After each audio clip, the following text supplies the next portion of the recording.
you wanted to talk about probability and intelligent design. So, go for it. Ask your question, state your opinion. Yeah, so the last time we were talking, I got an understanding from you about consciousness and how it relates to interactions in systems, which is kind of interesting. And you mentioned in that conversation you were having with Joe, who was running an argument from Divine Hiddenness, that one of the arguments that you found compelling for theism was I think it's called universal probability bound. I think that's what Dembski calls it, or sometimes called upper probability bound or something like that. You had found that compelling.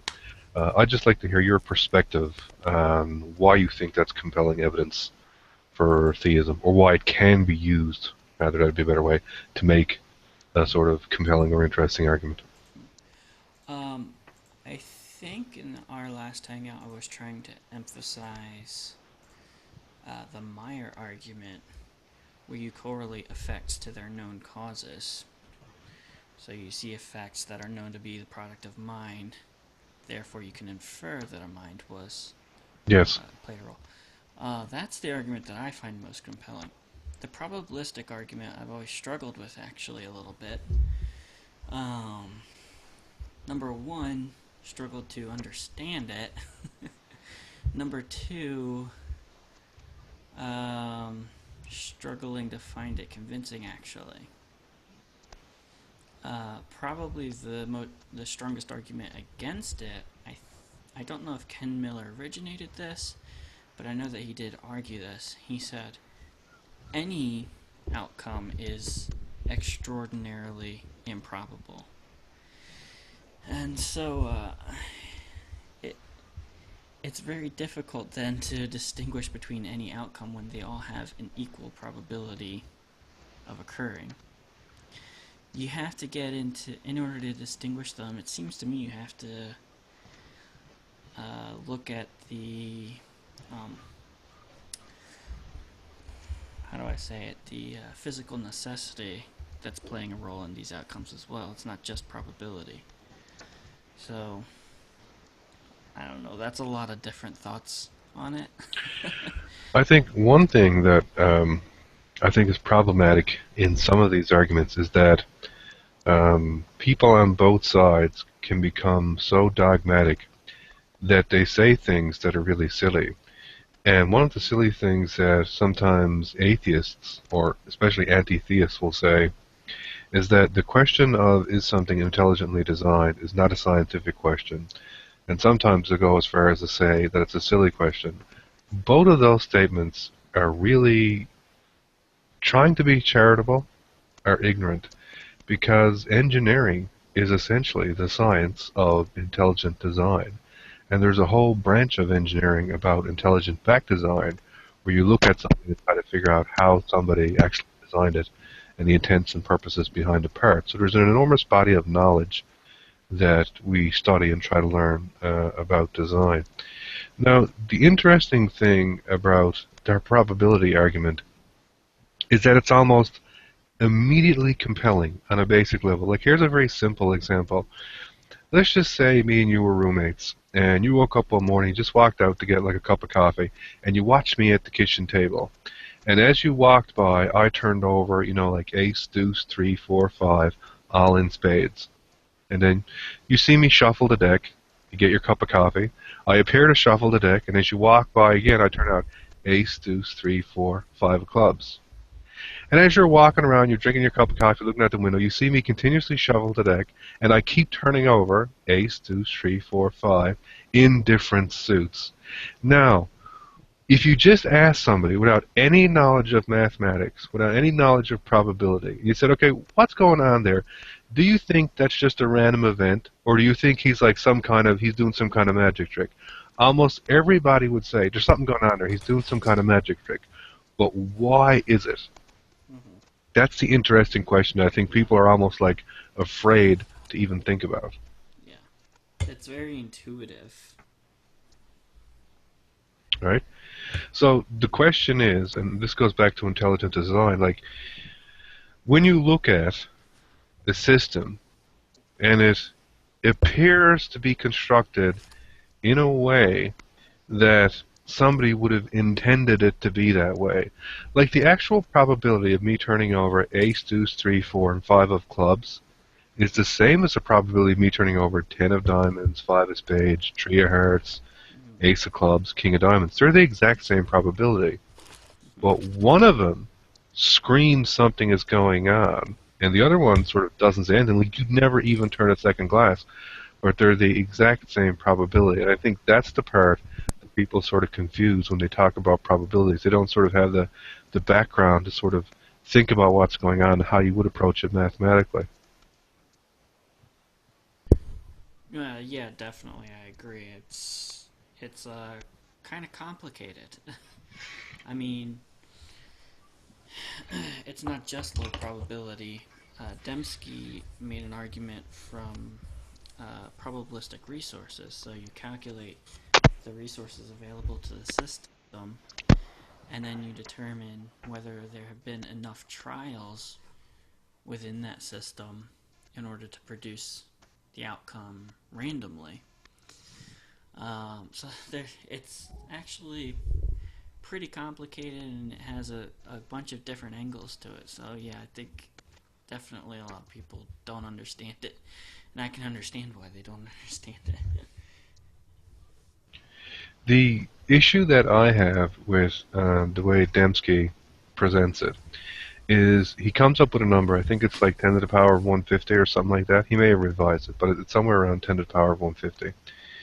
And he makes an argument that if you calculate the probability of something, um, and it's smaller than that, then you can pretty much conclude that it couldn't have happened naturally because, from exactly what you said, even if you took all the things happening in the universe, even if you took all the times of the entire history of the universe, even if you took everything changing state at like Planck time, you still wouldn't have enough events. The problem is, though, he's ignoring one critical factor when he's talking about probability. When you're talking about probabilistic resources, what you have to look at combinatorics. You have to look at the layout and the number of combinations of a system. And that Yeah. factor is incredibly large. That's the problem with all evangelical Christians. Sorry. That's what he is. He's just an evangelical Christian. Well, he's a mathematician as well. Yep. So that's the issue that I have with it. Because, like, you can make a very simple argument. Like, for example, I can give you an event right now that's bigger than the largest probability bound. For example, if you take 2 decks of cards, even if you strip out the jokers, you'll have 104 cards. If you just take that 104 card deck and you just shuffle it and you just lay it right out, that order that comes out, whatever it is, the probability that that order would come out is way bigger than the probability bound. I think it's like 170. I worked it out like last time somebody asked me this. So it's like 10 to the power of 170. And that's just in 2 decks of cards. But you could do it for 10 decks of cards as you want, and you'd get like an astronomical number. It'd be like 10 to the power of 1,000 or something like that. Like the numbers go up really big. But these things happen. And why do they happen? Because essentially the combinatorics, the amount of possibilities, is not just in the number of particles, it's in the orientation of the number of particles. So that's where the number would get really, really large. But I do think there's an interesting question there. And I sort of find it really interesting that there's almost a fear on the part of a large amount of the scientific community, and especially in the atheist community, to even ask the question, is it possible to look at a biological system like a cell? Is it possible to infer that it's not natural processes, that there was some kind of intent going on? There has to be.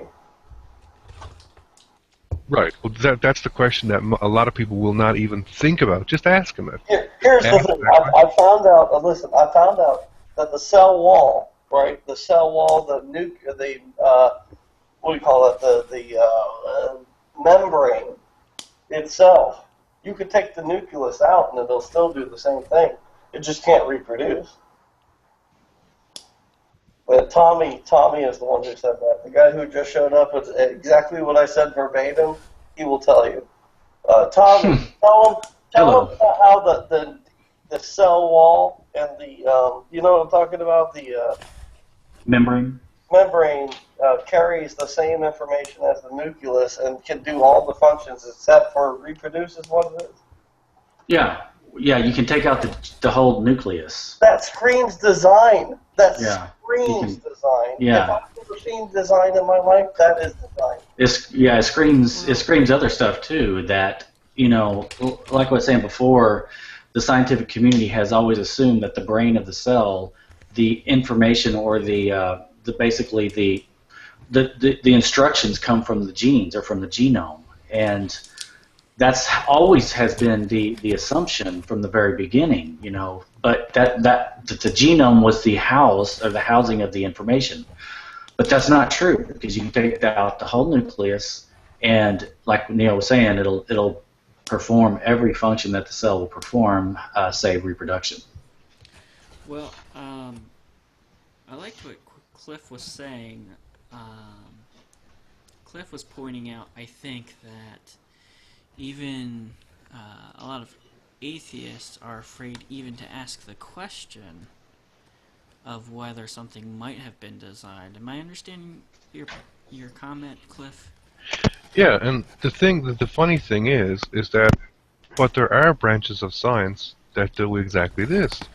Like if you look at anyone who does any kind of historical research, archaeologists, for example, when they find what they think are tools, they have some matrix, they have some way that they evaluate a piece of bone and say, no, this bone was intelligently designed. It wasn't just in this pattern due to natural processes.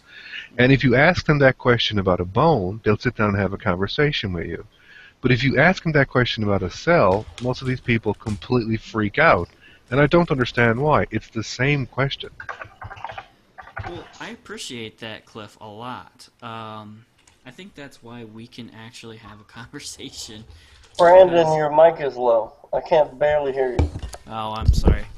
I was just saying I really appreciate, Cliff, that you understand. You at least understand the reasoning for the design arguments, even if you don't agree with them. I spend so much time talking to people where I have to explain the argument endlessly because they get it wrong endlessly. Well, I get that one he just said. I could argue against that one. A bone is dead, and unfortunately, what we were talking about is alive. Bone is dead. If you find bones in the dust, I mean, that's not going to carry any kind of DNA information that we're going to find. Obviously, they found T-Rex DNA and blood cells and tissues inside of Triceratops horn, but nobody wants to talk about that.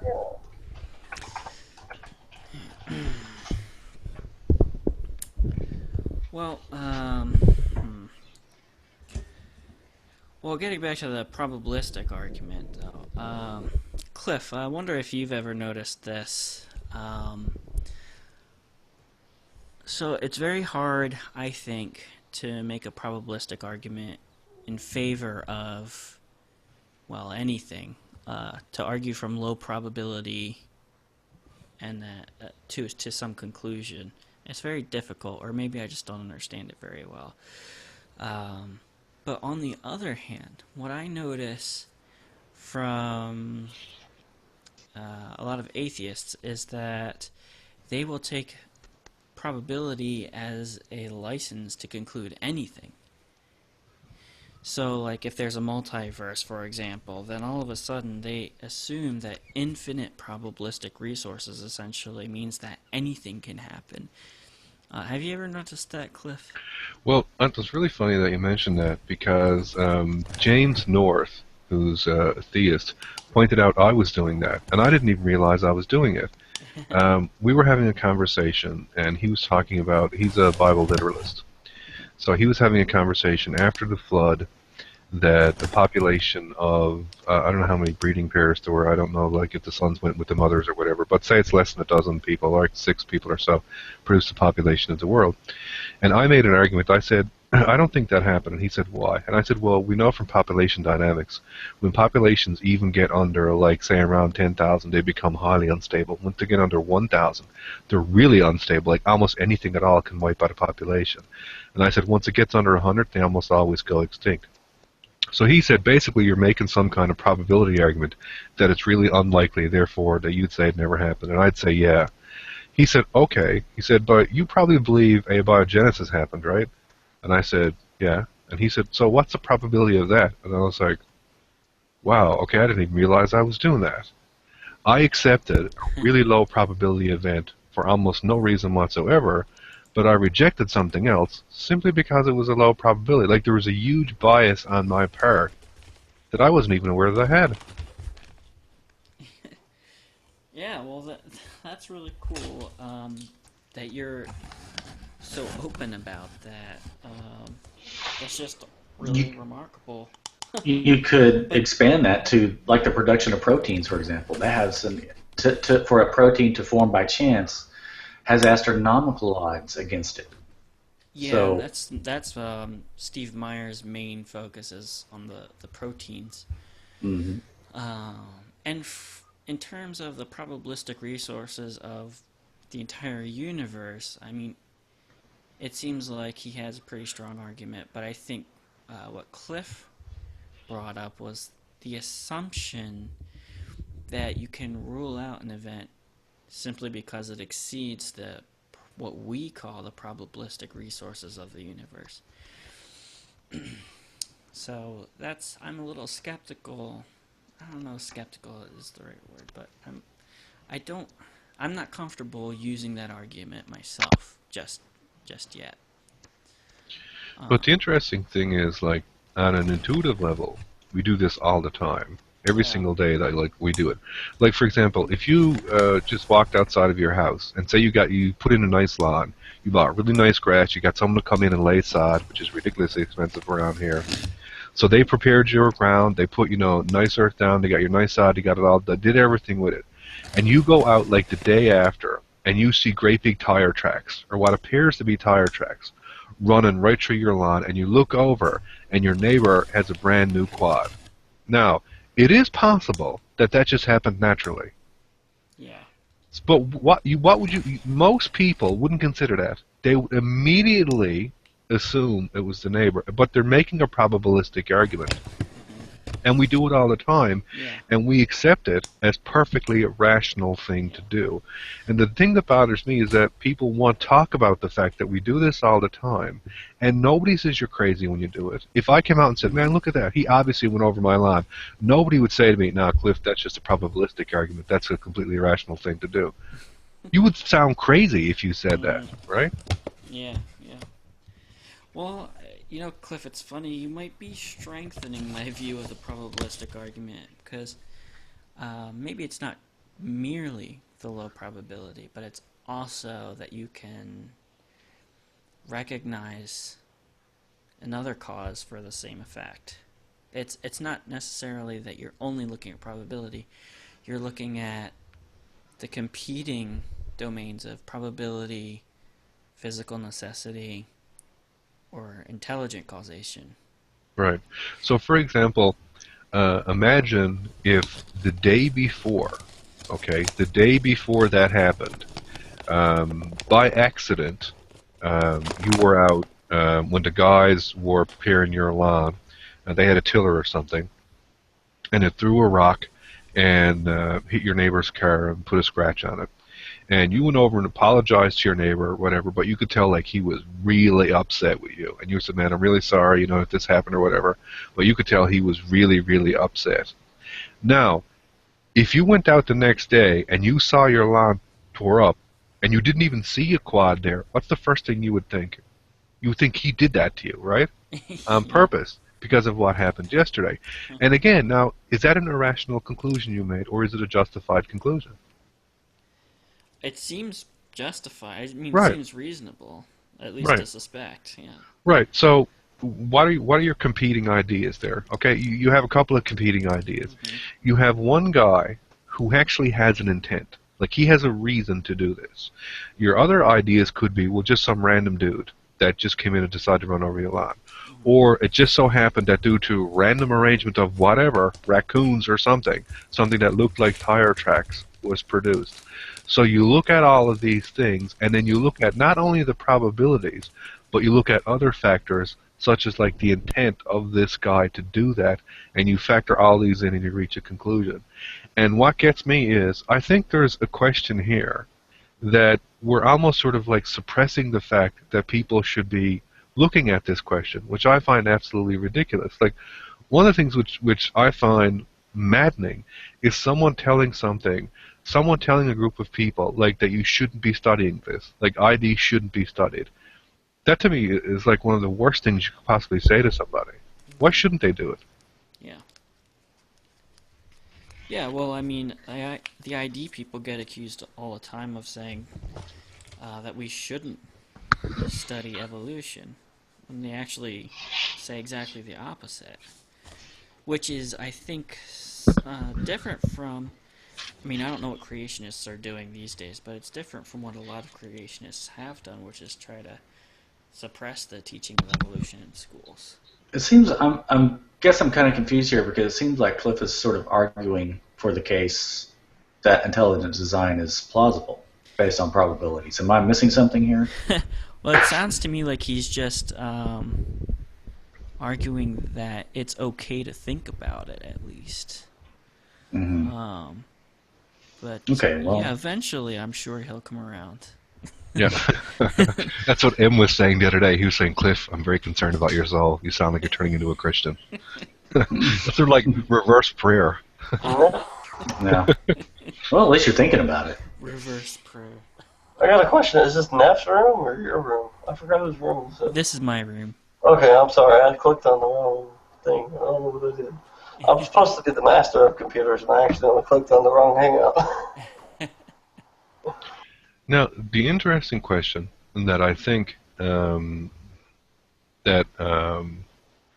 be interesting to see people explore is that, like, for example, if I asked you, how would you figure out if something was designed to be a vehicle? That's not a very difficult question, right? So could you look at something and tell if it was designed to be a vehicle? Probably you could, right? Yeah, sure. I think probably, yeah. Right. So what kind of characteristics would you look for in something to know if it was a vehicle designed to transport people? Some kind of propulsion. Right. Things like that, I guess. Right. It had the ability to move. It had the ability for people to get into, some kind of ability for them to control, manipulate it, this kind of thing, right? Yeah. Now, why can't we ask the same question about a living organism? Let's assume that at some point in time in the future, we might not ever be able to do this, but let's assume we do actually get the ability where we can engineer life, like we can engineer actual cells.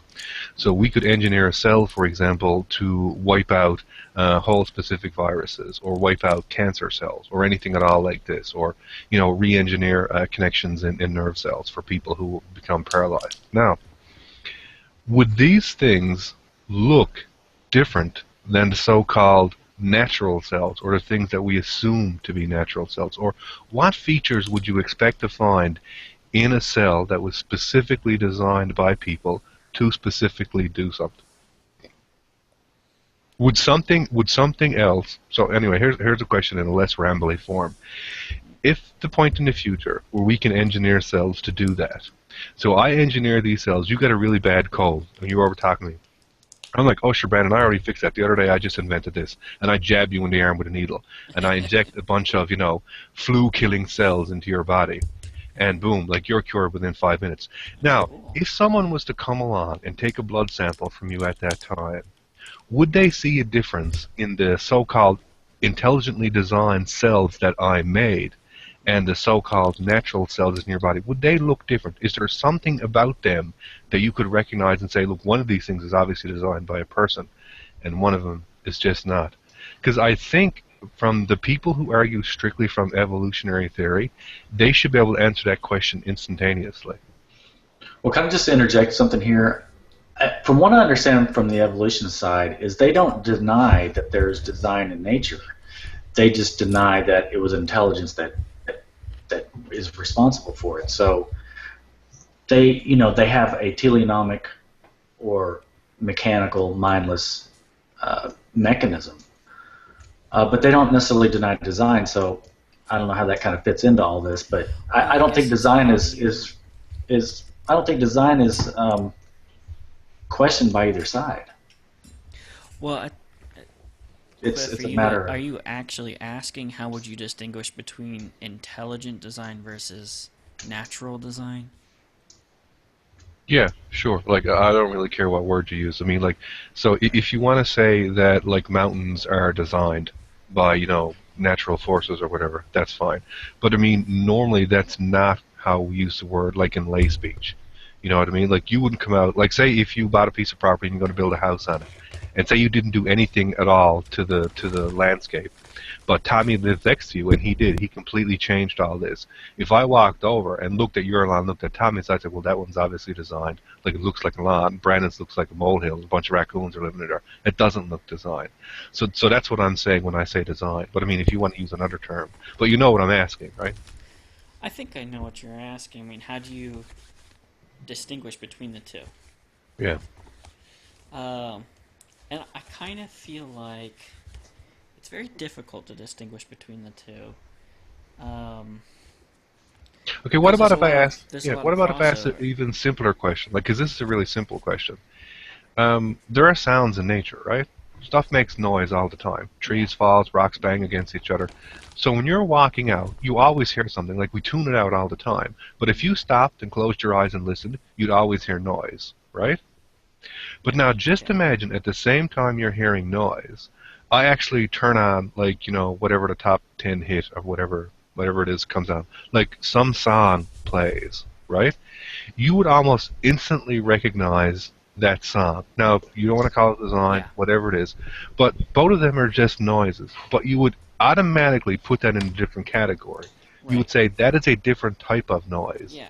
right? And So, the reason I think is because it comes back to correlating effects to their known causes. The only way that we're able to make that distinction is by our prior knowledge that we have. We know um,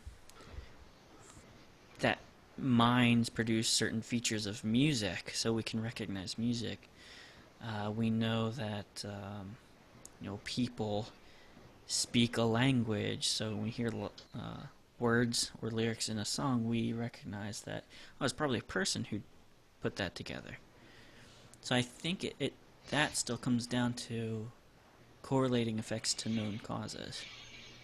I'd kind of like to go back to what Cliff was asking a second ago about how you would determine if a design is intelligently designed or as opposed to maybe naturally designed. I think what the ideists try to emphasize in that is the complexity argument or like the mousetrap argument, where all the parts are needed for the device to be functional. So all these things have to be in place and operational for it to work, And I think there's a lot of examples within the body like that, like the ball and socket joint that we have. You have to have both or they don't work. So that might be one way to, distinguish between maybe an ID scenario where it's all created at the same time versus a naturalistic idea where it all kind of comes in piecemeal over long periods of time. So that might be one way. I don't know that you could just look at a design, though, and say outright that, no, this couldn't have happened naturalistically, but I think that would be one way to infer design is, if you could have all of that. I mean, if you had a picture that was kind of a unity, or a certain thing that you're looking at, such as the flagellum that was a unity. those are common arguments, complexity and some kind of coherency of features.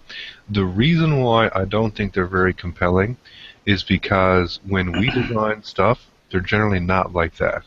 Like even the best designers tend to make some things can be very simple, and some things can be very complex. And like, so if you look at a car, There's lots of stuff in a car that you could strip out, and it would still keep being a car. And things even have redundancies, and some of the redundancies at times don't even work. Because people put redundant systems in just to give the appearance that there's a redundant system in, because people want redundancies, and it mightn't even work. So, like, if you looked at that, you'd say, well, I mean, none of these features actually seem to be necessary. I could keep stripping them all out, and the thing keeps working. It still keeps being a car. But you wouldn't use that to reject that a car is actually designed. So there's something more going on there. I think there's something more fundamental. Because nobody questions it, right? Like, if I asked you, okay, see that thing over there? Is that designed? You'd say, yeah, it's a car. It's obviously designed. Right? But what are we doing? Like, how are we coming to that conclusion? Because we do it instantly. Like, we do it all the time. Well, you used an example of a car which admittedly has a lot of features that aren't necessary for it to be functional. You could take out the radio and stuff, but if you use a bicycle or something a little less, loaded up with extras, unnecessary extras, then I think your argument would be a little more difficult to make. Because if you took out part of the wheel or part of the frame or the handlebars or a pedal, it suddenly becomes a little bit more difficult, or if not, maybe impossible for it to operate. As something, but like for example, when I was in India, one of the common things that people do to make money is they sharpen knives, and one of the ways they do it rather easily is they take a bike essentially, and they chop essentially the back wheel off it, usually in most cases, and when they paddle it, take one of the wheels off it, and they use that to actually turn a grinding stone. So they've taken something. Now, but if you looked at that, you would still say that thing was designed. Like, you'd recognize it's not a bike anymore. Like, even if you didn't know what it was used for, right? Like, even if you didn't know anything about India and the fact that they sharpen knives, and you just looked at this thing that was, and even if you weren't aware of bikes, say for example, you didn't know what a bike was, but you looked at that, you'd almost instantaneously think that was designed to do something, right? So how are you coming to that? Because everybody would. Like, this is not a struggle. Like, everyone does this all the time. And like, you can even do it when you're really young. Like, even like a 5-year-old kid will pick up something and know something made it, rather than it just happened by chance. So how are we doing it? I think is an interesting question. Yeah, I mean, to me, it's a very...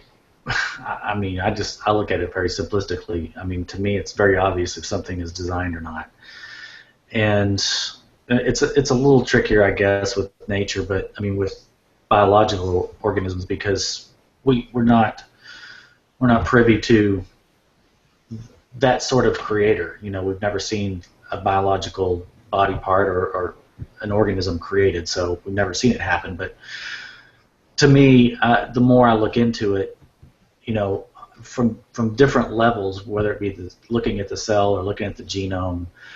Look at different processes and operations within the body, how they all seem to be interrelated and work as a whole. They work as a functional unit, and they all seem to move and respond and react simultaneously to certain stimuli. It is sort of one unit, and I mean, that's nothing scientific that I can point to, but it's just kind of a gut feeling that I see things in wholes, and so when I see a whole thing in operation, working as a unit, and it's complex, to the nth degree, I think it screams design. No, I can't. Like, again, I can't prove it, but it's just it just gives me that gut feeling that, yeah, unless someone can show me a valid alternative to how that came to be, then I think the obvious explanation stands. So you have a background in landscaping or something similar to that, right? Mm-hmm. Right. Yeah, okay. Now, if we were to take a drive around town, and I was to ask you to pick out the structures around the house, the lawns, whatever way that they did it out, and to pick out which ones were the ones that people had done landscaping on, and which ones were just completely natural, how accurate do you think you could be? For houses, I could be pretty accurate, I think. Right. And it wouldn't be very hard for you to do, right? Yeah. Right. Yeah, right. So now, what features are you looking at? Because you'll do it instantaneously. Like, I guarantee you would tell me the answer like within seconds, within looking at it, right? So it's that fast, it's almost intuitive. But what features, if you just think about it, what are the features that you think that you're actually recognizing that scream design to you? Well, I mean, you have a lot of times people space their plants out, evenly, and they put them in rows, and they put the big plants towards the ends, and they put the smaller plants in the middle, and the flowers out front. So there's ways of arrangement, and the types of plants that they use in the shade as opposed to the sun. So that kind of stuff too. Right. I mean, it's So pattern recognition plays a Yeah. huge role, I think. So one of the ones would be like you'd look at, okay, well I know something is designed because either I've done it or I've known someone who's done it. So when I see a thing that looks like that, I can infer its design. But I guarantee you, I could show you a house in which you've never seen anything at all that was ever designed like this, and you'd still pick out it was designed. Because I think one of the fundamental things that we look at is we look at intent. Like, is this supposed to do something? And I think we can recognize almost immediately if something is supposed to do something versus if it's not. Yeah, I think that's true, but I think it's still a kind of pattern recognition, though, because we recognize function. So function implies some kind of a pattern. But does it have to be a function that we've actually experienced? Is that all that we're doing? I don't think it has to be very specific, but I think we need to be able to trace the causal steps or whatever of the moving parts, so to speak. I mean, to a certain extent, I think it's a question of degree too, which makes it even more difficult. Like, for example, the other day, just like a couple weeks ago, they did some kind of a scan of King Tut's tomb to try and settle the question once and for all of their hidden passageways, and it seemed to suggest that there is a hidden passageway in his tomb, and they knew this because they saw straight lines when they did the. It wasn't sonar; it was something else, some kind of radar, something. And so from these straight lines, they inferred design, essentially. But they did this with a 90% probability. So there's 10% probability that it's natural. That's actually kind of a significant probability there, I think. So I think for some things it's a question of degree, too, which kind of complicates it further. Like, how many straight lines does it take to be 100% sure it's designed? Yeah, well, I mean, I think one of the things is that there are quite a number of features that sort of indicate design.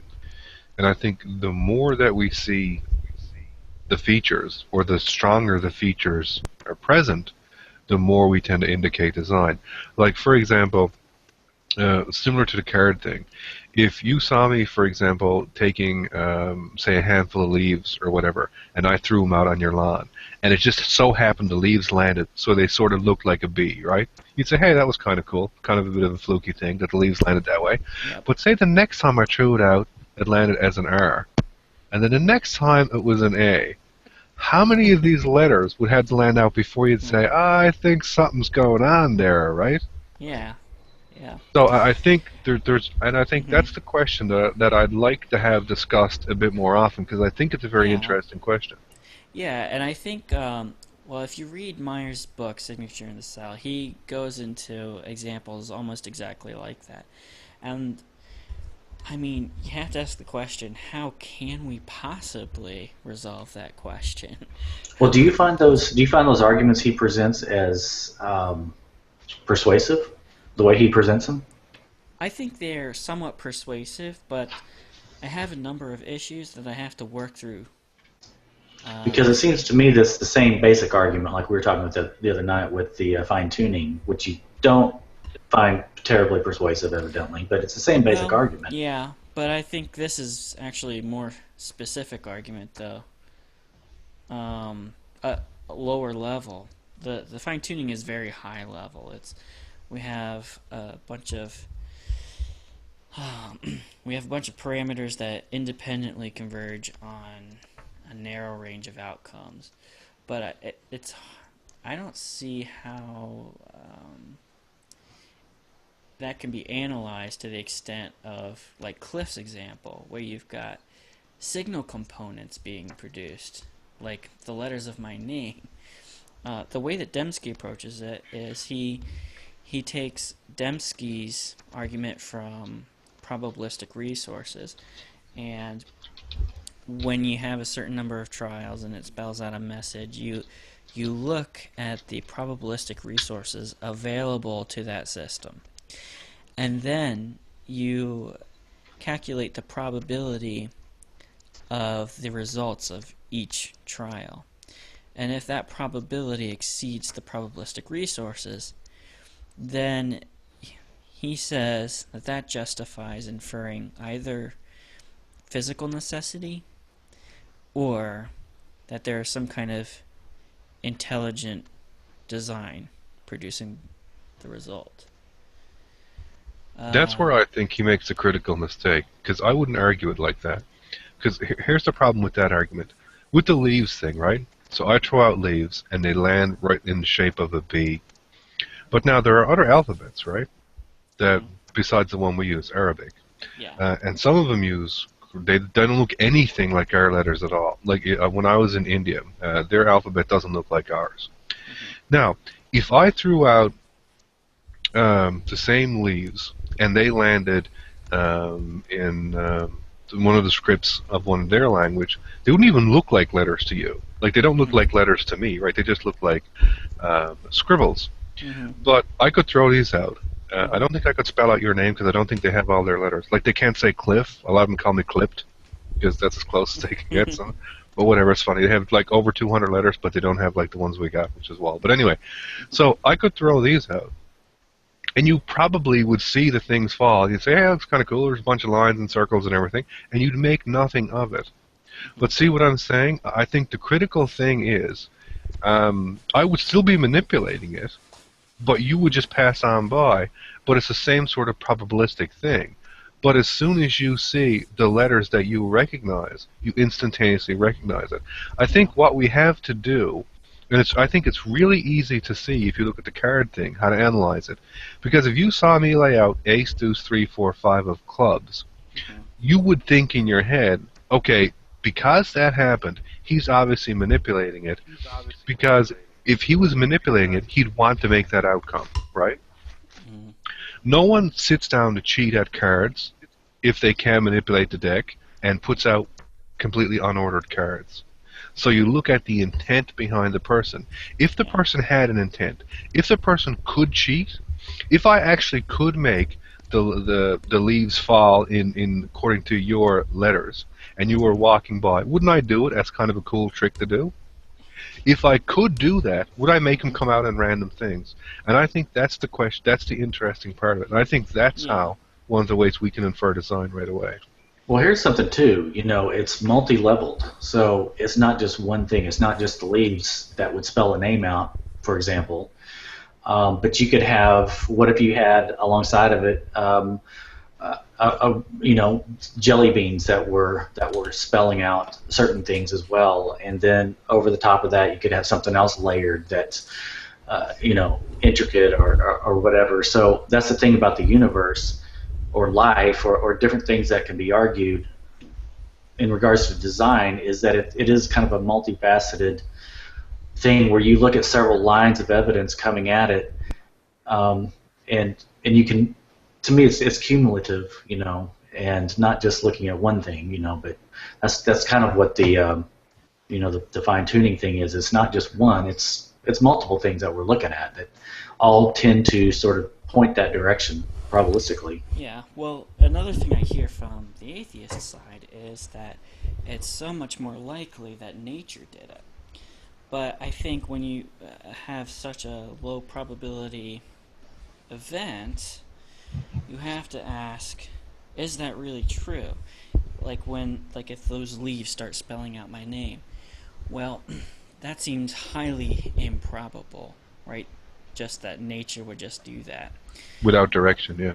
Right, so that's highly improbable. On the other hand, I've seen human beings with minds spell my name all the time. So to me, then it seems it's exactly wrong to say that nature is more probable. It's obviously very improbable that nature would do that, and I have prior experience with minds doing that. Right. And this goes back to the question I asked earlier. To make it less complicated, imagine that at some point in the future, we develop the ability to create life that's silicon-based. So it would be radically different from us, because we're essentially carbon-based. So I have no idea what this thing would look like.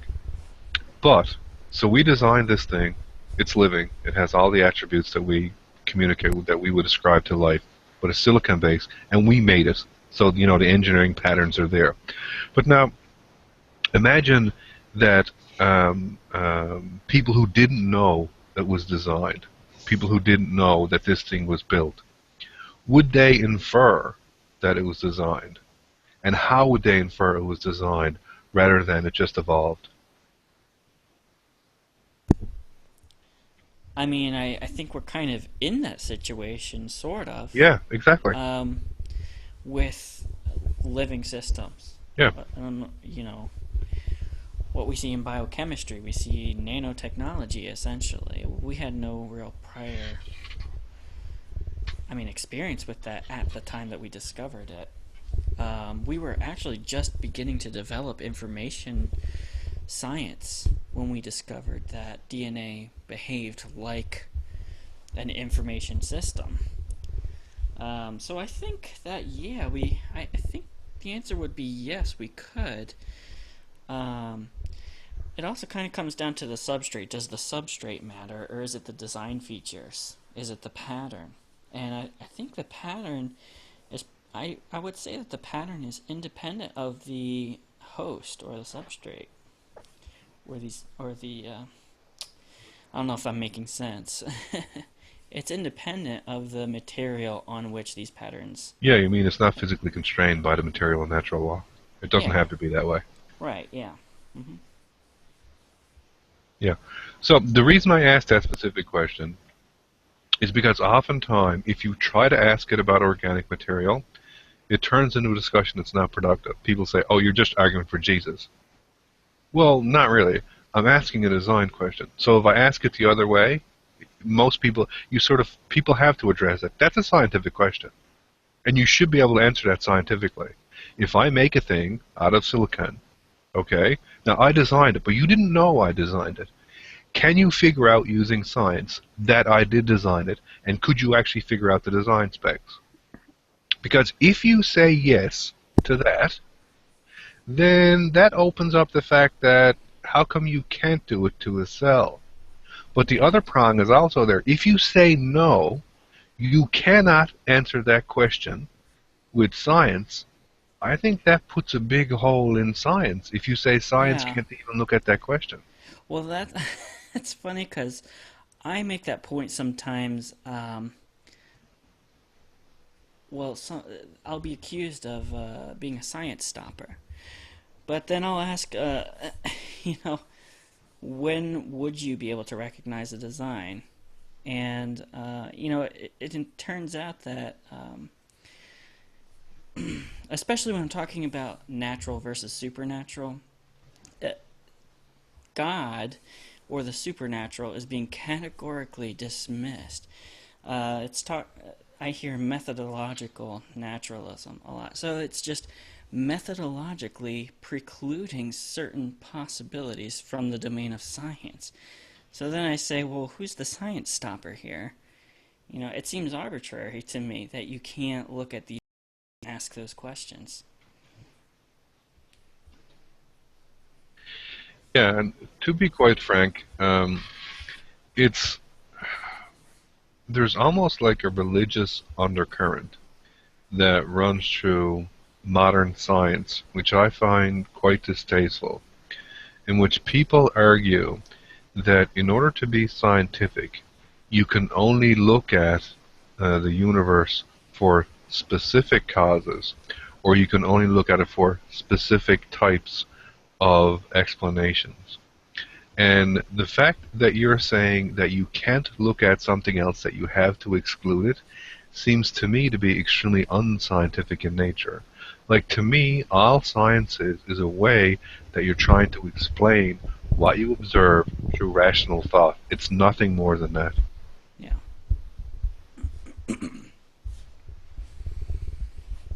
Yep, I agree. We agree on a lot tonight, Cliff. Yeah. There's some things that I find really funny about that, and I think um, even if, regardless of which way, there's some big holes in the origins of many things in living systems. We don't have really good ideas about how the whole thing started. There's lots of big holes even in transitions from one species to another.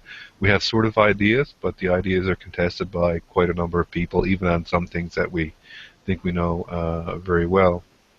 And there's some systems that are so complex, it's very difficult to us to understand how any kind of random assembly could have made them. And what we're learning more now is that there seems to be constraints, sort of self-assembly, like the way that water turns from liquid to a solid at a certain temperature. That kind of constraint seems to be there. But more interestingly enough, there's something going on that's quite exciting that we don't seem to understand 100% at this stage, but it points to something that Tommy gets very excited about, which is that what we always thought were random mutations don't seem to be random. There's a relatively well-known example of this where a group of horses were moved from a rather tropical environment to an extremely cold environment. And in a very short period of time, those horses no longer look or act or essentially function as the other horses do. And it can't be random mutation, because none of the features, because what people would have thought was happened was, okay, well, I guess just like the shorter, stockier horses that had sort of more condensed frames keep in heat better.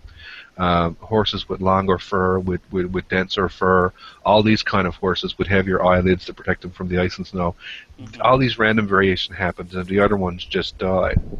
But that didn't seem to happen. And what people are starting to understand now is that when you take an animal and put it into an environment, the actual mutations that go on in the genome don't seem to be random. They actually seem, on some level, to the probability of them seems to increase to correspond to the environment. We don't have a very good understanding for what's causing it. Tommy argues that it's mind, that there's some kind of consciousness that's directing it to make it adapt, which is possible. And of course, a group of people are trying to find some other way that it's constrained, just the same way when you drop a pencil and it falls due to gravity. They're trying to find a similar sort of law that they can say is constraining this. But it completely turns a lot of what we knew about evolution completely around. Yeah. But it's if we never allowed that question to be asked, if we stuck that it was random mutation, and that we never allowed to consider that the environment could somehow be forcing this, we wouldn't have learned that. We would be completely ignorant about it. And that's the problem I find when, questions become taboo to ask. Yeah. Well, I think that also raises a separate point about the testability of the design inference. One of the ideas is that life is a top-down view of the information for life. So the idea would be that organisms started off with a bunch of information, and over time the information degraded, it diversified, etc. Whereas the evolutionary point of view would be that information started small and then built up and diversified over time to become disparate life forms. And that's a testable that's a testable proposition there. And so I kind of wonder, like with your horse example, if somehow, maybe somewhere, they have some information already there. Yeah, That's being that's the explored. other idea, right? Like there's a couple of interesting things. One, that's an idea that Nephilim Free argues Mm-hmm. that the intelligent designer took the genome of the horse and said, okay, look, I know what's going on this planet, so I'm going to put all the information in the genome for all these different environments, and then when the horses go there, the stuff is all activated or whatever. That's one possible idea. Mm-hmm. Um, I think there is some evidence. I don't know about the horses, but with other things, I'm trying to find the story. But recently, I think it was a worm or something, and they made very, very slight changes, and they were able to make this worm grow the heads of 3 separate worm species or something like that, with very, very small changes. So it was almost like it still had that information. Now, that is true, and I think one of the things where people gets into trouble is that they think it has to be one thing. And I think that what we're seeing is a system that's so complicated that it's not one thing. It's like when you get in a car and you're driving, is it one thing that's making the car move? It's a whole bunch of things, right? And Mm-hmm. not only is it a whole bunch of things, there's all different kinds of forces acting on the car. I mean, there's gravity, there's friction, there's all kinds of things. There's all kinds of forces. Like there's electrical forces in there, there's chemical forces from combustion. So if you were to try to explain the whole system, you'd have to have a very complex understanding. And I think that's one of those, I think when we're looking at the horse, I think what we're going to end up finding out is that there is information or something in our genome which can be turned on and off. That's true.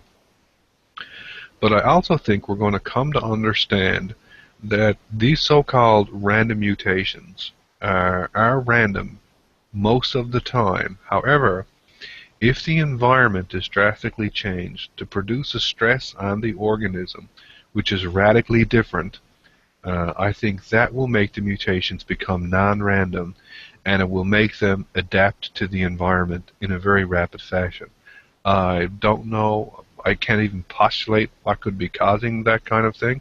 We know some very basic fundamental ideas and very basic chemistry why that happens.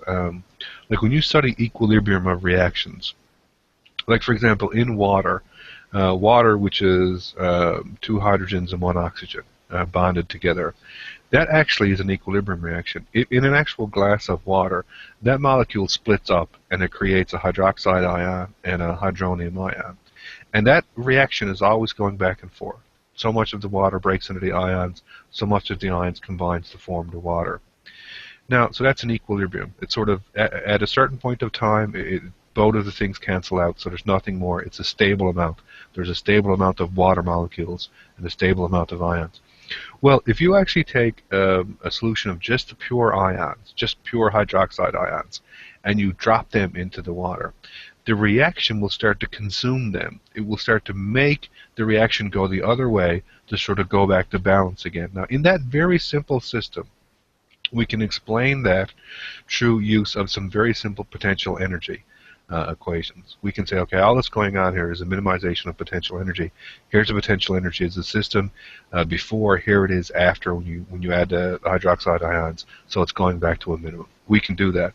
In the cell, it's very difficult to figure out what kind of potential energy you're even talking about. But I think that's going to be one of the main avenues that we're going to see advances. But I will admit, I'm horribly biased because I'm a physicist, so that's the way I look at everything. So obviously, I think the physics is going to solve the problem because that's the career that I chose, right? Yeah, well, I mean, could be that, could be pre-existing information, maybe. Who knows? Well, what you said sounds compelling, but if it's non-random, it suggests that it's guided somehow. Yes. So So it how do we seems figure out that? what is guiding it? It seems to me that prior information is a fairly strong candidate. We know they already have information. Um, no, we'll just have to wait and see. That'll be interesting to find out.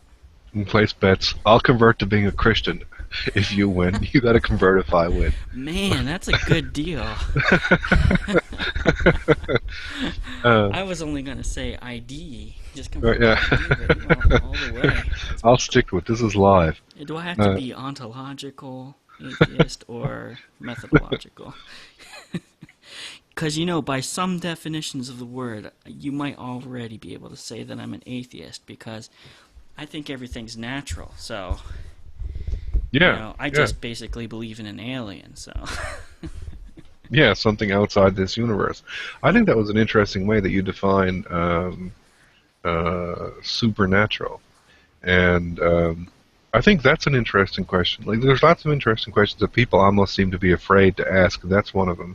Oh, yeah. How do you distinguish between supernatural and natural? What does it even mean to say something is supernatural? Yeah, well, let me give you my definition of supernatural, since we're on the topic briefly. My definition of supernatural is useless category.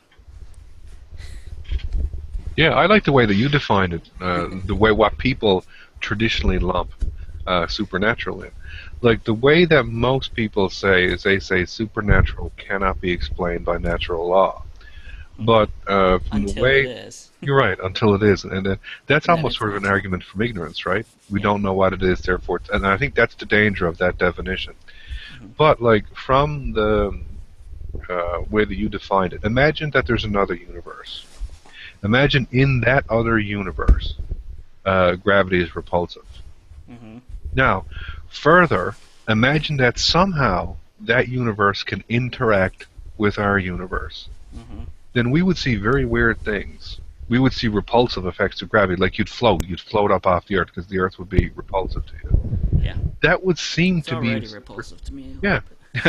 That would seem to be a supernatural thing. It would be seem to be, And then what's the distinction there, right. Like, But really, what is the... if we knew the laws of that other universe, and we knew how that other universe could interact with ours, we could write down the combination of laws for our universe and that one, and then it would be natural again. And I think that's one of the problems that I always had when someone says something like, God is supernatural. And I'd say, okay, so that means God is outside of natural laws. And they'd say, yeah. Well, like, if there's no laws, are you actually saying God is, like, completely chaotic? Like, there's no pattern, there's no rationality? Really? Yeah, I know. Yeah. Like, I mean, it's incoherent. That's just what I think. It's incoherent. To say that God has to violate natural law. I mean, how does something violate natural law anyway? It's almost hard to even imagine that. If an influence outside of our universe affected our universe, did it really violate natural law? Because, I mean, it's like the effects, like our universe would respond to that external influence according to its own laws still.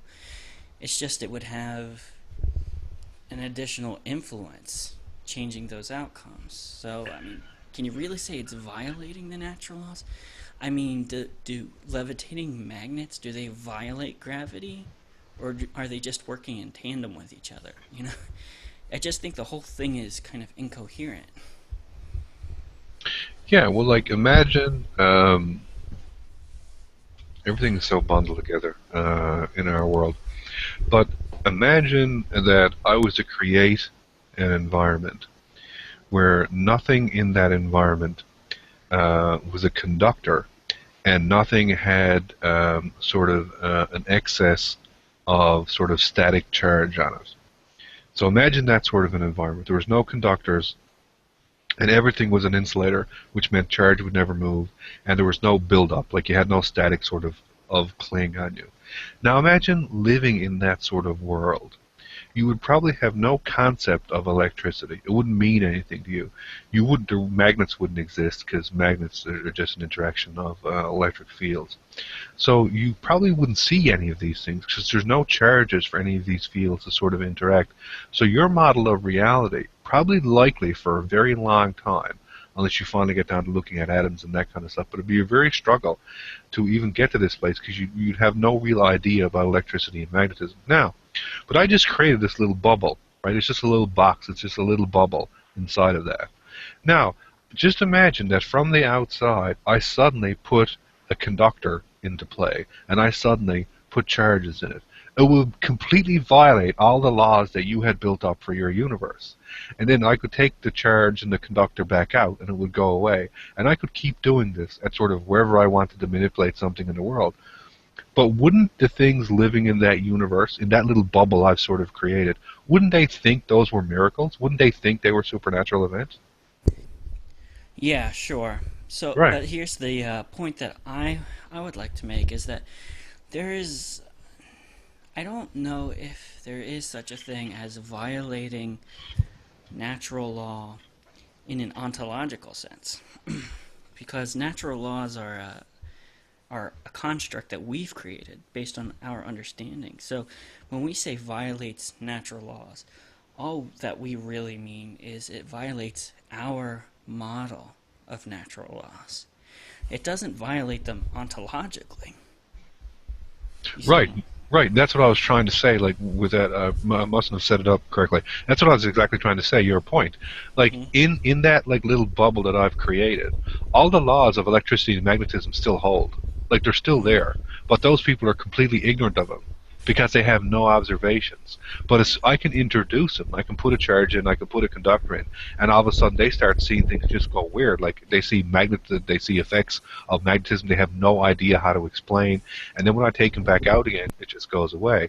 So they would think it's violating natural law, but just like you said, it's only violating the natural law that they see in their bubble. What they don't understand is their bubble is actually part of a much larger universe.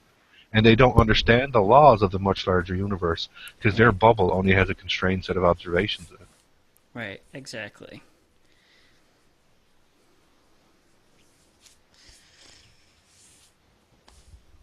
So, so basically, the terminology is just inefficient. That's what I think. Yeah, I think it comes down to most of the time what people say is that natural things are things that we currently can explain and that tend to be consistent and uniform, and that the so-called non-natural or claim to be supernatural are things that we can't explain and don't seem to be uniform. But the problem with that definition is that that's only true until you understand it, and it's like a definition. It's like a conclusion by mistake, almost. Like that's why I agree with you. I've never liked that definition of supernatural. It's almost like an argument from ignorance. If you can't explain it, then it's a miracle. Well, I read something in a book a while ago, and it stuck with me. I think this was part of the beginning of the breakdown of the word supernatural for me. And it said, the proper contrary to natural is not supernatural, but intelligent. You can guess generally where that source was coming from, the intelligent design perspective. Right. But if you think about that, I think it makes a ton of sense. Think about the way that we use our language. We say things like man-made versus naturally occurring. Or we say that somebody was murdered versus died of natural causes. So anytime that we make the distinction in a useful sense, what we're distinguishing between is mindless nature versus mindfulness, purposefulness. And I think that was just a huge revelation to me, because that is how we actually use the language. Just unconsciously, that's how we actually make the distinction between natural and anything else. I think so, and I think like when I was as asking earlier, when we look at things and we see design, I think the conclusion that we form, in some cases, almost instantly, is that we look for signs of that this thing was acted on or influenced by conscious in some nature. Consciousness had a role in doing this. And I think in some cases, it's immediately obvious. Like with the lawn things I was talking about with Tommy. If you saw someone's front lawn was nicely staged, like it came out, it was perfectly flat, that had a nice step down of, say, 8 inches, and then it went to another lawn. Well, 8 inches is a very comfortable step height for most people. If you make it shorter than 8 inches, you tend to bump into it. If you make it higher, as steps are normally 8 to 10 inches in height. So when you see things like that, you think, okay, that was probably made. Because that's what a conscious person would do. He would make it nice and flat for her to walk on. He would make it a nice even step, and it's 8 inches all the way around. He would make it grade down so his children could walk down without tripping up and falling. He would do all these things, and therefore we could observe it. Now I think, but unfortunately you just can't have an intelligent discussion about this, which is kind of ironic. How come you can't ask the same question? If an intelligent whatever designed a cell, what should we see? Shouldn't we be able to see something versus if we can see an intelligently designed lawn, how come we can't see an intelligently designed cell? Because that silicon life form thing that I was explaining about, everybody would say, I guarantee you, everybody would say, oh yeah, you'd be able to figure out that that thing was made, that it wasn't evolved. And you'd be able to figure out what the actual blueprints were. Like you'd be able to figure out how that thing was actually made. But it's the same question. Mm-hmm. Yeah, it's exactly the same question, I think. And you're one of very few non-theists that agree on that point. I think I can count all of the atheists, or non-theists, excuse me, on one hand that would agree on that point. Because you look at, like, I don't want to sound like a bit racist, but some of the dolls or the robot things that the Chinese people are making that look really lifelike look Mm-hmm. kind of creepy to me, or whatever Yeah, it is. the But, like, Uncanny Valley, I think they yeah, call it. there's all kinds of stuff going on there, but that's another topic. But whatever, like, you could obviously say from, like, even from year to year, those things are getting way more realistic in nature, and they're starting to look and even act much more like people. Now, imagine that you combine all that robotics with, all kinds of technology to make, synthetic skin, and then you put in processors that can pass the Turing test. So these things talk like people, they feel like people, they look like people, and they act like people, but we made them specifically. And we know we made them, like we actually watched the whole process of them making. Mm-hmm. But even if we didn't watch it, we could obviously still ask that question about them. And I think people would argue immediately, well, yeah, you'd know that thing was designed. As soon as you took it apart, you'd know it was a designed thing. Mm-hmm. Okay, well, if you can know it, then how come you can't well, taking a person apart is not the greatest, probably not the greatest question to ask. But why can't you just take a random person apart? But like on cadavers and stuff, it's an interesting question. But the problem is it's very difficult to get people in the field to sort of even talk about that question, because there's almost this like fear. If they start talking about it, they get branded as being unscientific or anti-science or something. So, because I've tried to bring it up a couple of times, and people almost like shy away from it. Yeah, well, I mean, here's the other thing, too, is that it seems so extraordinary that there would be some other kind of intelligent life form or whatever out there that could have done this, that could have possibly done this. But then I point out, like, all of a sudden, are you saying that human beings have a special place in the universe or something? That we're the only intelligent life forms capable of designing things? I mean, on the one hand, sometimes it sounds like the atheist will dismiss the possibility as completely extraordinary, that there's something else out there. But then other times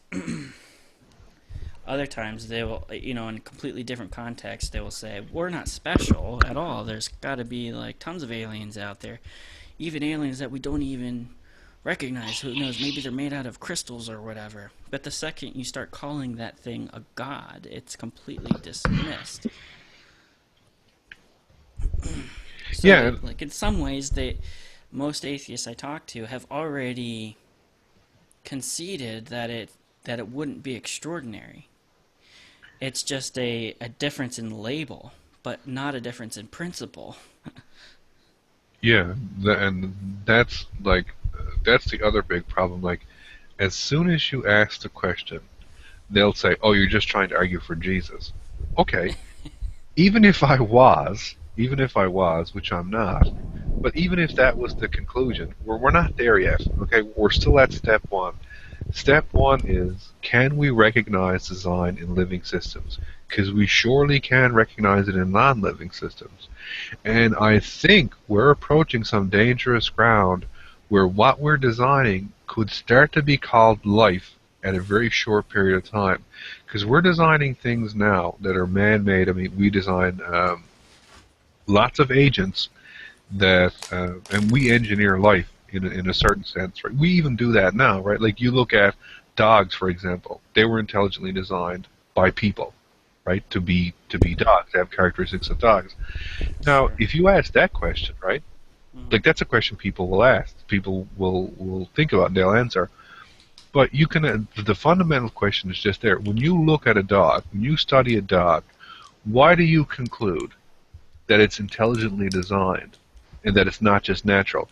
And people would come to that conclusion even if they did not know that the dog was domesticated, even if they didn't know anything about the history of dogs, even if they didn't know anything about the domestication of animals in general. If you had a group of people who lived in the wild who had never domesticated any kind of animals, were completely unfamiliar with it, and they moved, and all of a sudden that they saw somebody with horses and dogs and riding it, would they think that naturally just happened? Or would they think that the person had something to do with that? Yeah, it would probably think there was some kind of design there. They would recognize purpose, I think. Right, and I think there's a couple of things that we latch onto right away, and that's one of them. And I think we can ask the same question. Like, so one of the things that I'd be interested to see is, what would an evolutionary lineage look like if it was purely without any conscious effort versus if there was conscious effort? Would we be able to distinguish between those two evolutionary lines? Because if we can, that definitely shows that both of them are scientific on a basic grounds, as I would define science. It shows that you could verify both of them. It shows that you could falsify both of them. It shows that you could make predictions on both of them. It shows that they have explanatory power. It shows they have utility. Any characteristics I would put into science, they would all have it. And I think it's unfortunate that we can't actually discuss these things in an open manner, because I think it's a very interesting question just to ask. What would the difference actually look like? Yeah. Have you ever read Meyer at all? Any of his A work? little bits of it. I don't actually have his books. Okay. Signature in the Cell is good, and Darwin's Doubt is also equally good, if not even better. And he articulates a lot of the things that you just discussed, especially why ID it should be considered science. He makes an argument for that in both books, and he touches on a couple of different things like predictive, the ability to make predictions, and things like that. He discusses falsifiability as well. But yeah, you should definitely check out his work. He understands the important issues in terms of science better than anybody else. Everybody else seems to have kind of their pet arguments, but Meyer is a philosopher of science, so I think that's why he understands the important issues there. Yeah, I think it's unfortunate in a lot of these cases that some of the people who have very strong opinions are completely uneducated on the things that they have the opinions on. Mm-hmm. And you ask, like, for example, if you go on any Google Hangout that has someone who has a background in science or whatever, and you ask them a very simple question. So you ask them, hey, buddy, would you be able to tell me if something was scientific or not? Like, if I did it like an experiment or whatever, would you be able to tell me if it was a scientific experiment or not? And would a resounding, almost everybody would immediately say yes. However, one of the largest problems in science is called a demarcation problem, and it's how to figure out if something is scientific or not. And some of the smartest people in science, such as Popper and Kuhn, Mm-hmm. have argued about this since as long as there has been science. Yeah, and they had a strong difference of opinion too. Those two. Oh yeah. And it's very interesting when you read their work. And the unfortunate thing is, most people never get past a verificationist, because essentially that's the simplest way you're taught science. So it'll be like, okay, you go in a lab and you're trying to measure like gravity. So gravity says that an object should fall um, uh, with a constant acceleration. So the velocity should increase at a consistent rate in time. So you go in the lab, you set up your little ticker tape thing, you measure the distances, from the distances you calculate the velocities, from the velocities you calculate your acceleration, you do all your prots, and then you say, well, I've proved this. I've verified it. And most people think that's all science is. They've never read someone like Popper who says that's actually not science. That's a very unscientific way to do. What you should be doing is trying to falsify the actual idea. And then there's people like Kuhn who said, yeah, well, scientists don't actually do that either, buddy. That's not what actually goes on in science, Yeah. right? And Kuhn was heavily ridiculed because he described a picture of science from a very pragmatic point of view, how science actually works as a historical viewpoint. And people said, what you're describing seems to me almost akin to religious way that people hold beliefs. Like you're saying that scientists hold their beliefs, they're not rational, oftentimes they're emotional, they get very invested in their ideas. And he was like, yeah, because that's the way it actually happens in real life. Like you can write stuff down on a piece of paper, and you can say, in an ideal world, if you're a scientist, you have no attachment to your idea. You're 100% unbiased. You don't care if you're right versus the guy next to you is right. You don't care if you win the Nobel Prize unless someone else wins it. You just want the truth to be out there. In real life, that person does not exist. So that's not how science actually Yeah, works. absolutely. But also, I think it's not even just a difference in like Thomas Kuhn was trying to say how scientists actually operate, whereas maybe Popper was saying how they should operate. I don't even Yeah. think it's that's really the main difference here. I think they were both kind of describing how science operates in different ways. So they're both describing how science operates, and they just had a difference of opinion. So Popper said that science operates based on the falsifiability criteria. Or it should, yeah. Or it should, or else it's not science. That's how he demarcated, Yeah. right? Whereas Kuhn said, no, actually, when you have a large theoretical framework, it comes with an inherent tolerance for anomalies. You're not just going to throw out an entire theory because a singular proposition within that framework has been falsified. That's just not how it works. Because it remains the best that you have, even if a singular proposition within the framework has been falsified. It's still the best answer. Until anomalies accumulate and then alternatives emerge that better account for the data. But so I favor Kuhn on that. I think that falsifiability is not a black and white criterion that we can use to demarcate science, actually. Yeah, I don't even see a demarcation at all. What I essentially say is that you can look at extreme ends where you have some kind of perfect experiment that's carried out by a perfect person, and that it's perfectly science. And on the other end, you get just chaos. You have somebody doing random things, random outcomes are produced, and he's making random conclusions. So that's a zero on the scientific scale. And as you move towards the other guy, um, you get to be 100. So to me, I think the question of asking, is something scientific, is like one of the sillier questions. I think a reasonable question is, this is what I'm doing.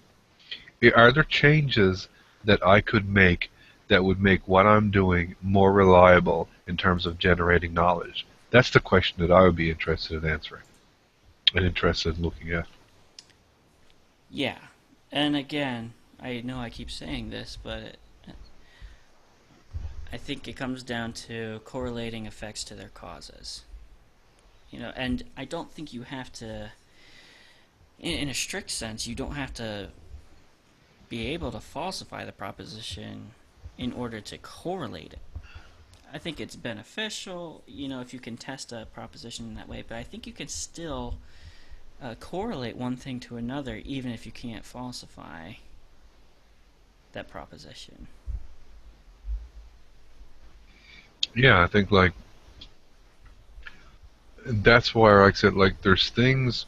Like, the way I would look at it is, if you were asking somebody what was scientific, I'd look at it the same way as if I asked you what is a game.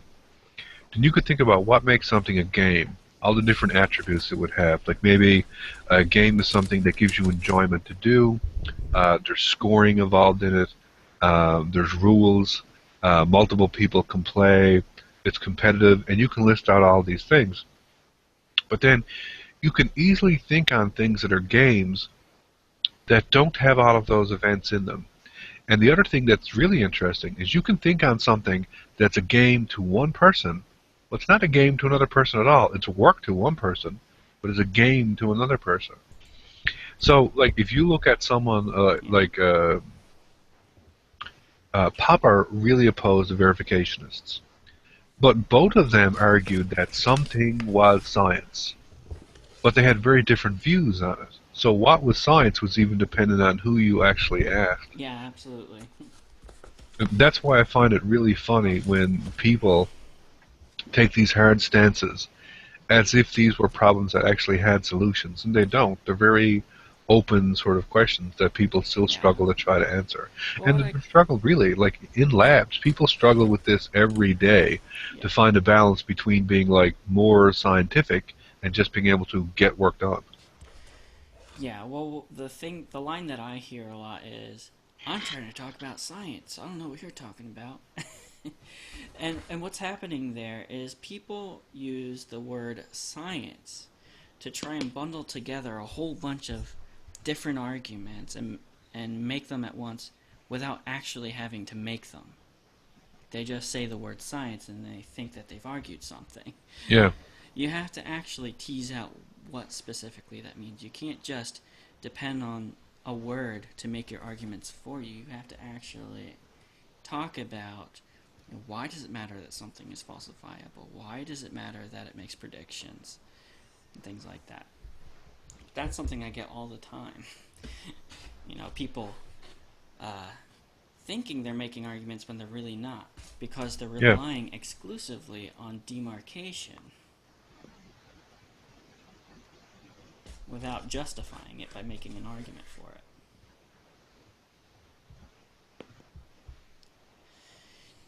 it. Something that Meyer says is what really matters is whether the proposition is true. So how do you test that? I find that it's so much more useful to not focus on these labels and to instead focus on what it is you're actually trying to say. Yeah.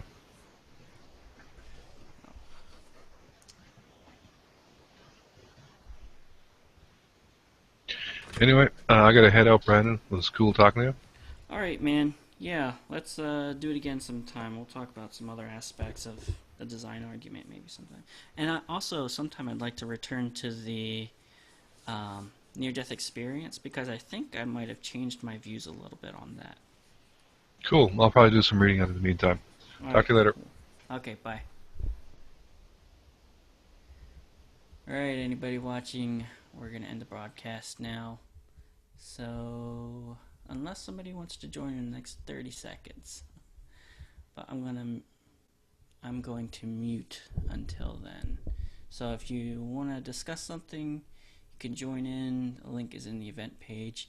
Otherwise, we're just going to shut it down in about 30 seconds or so.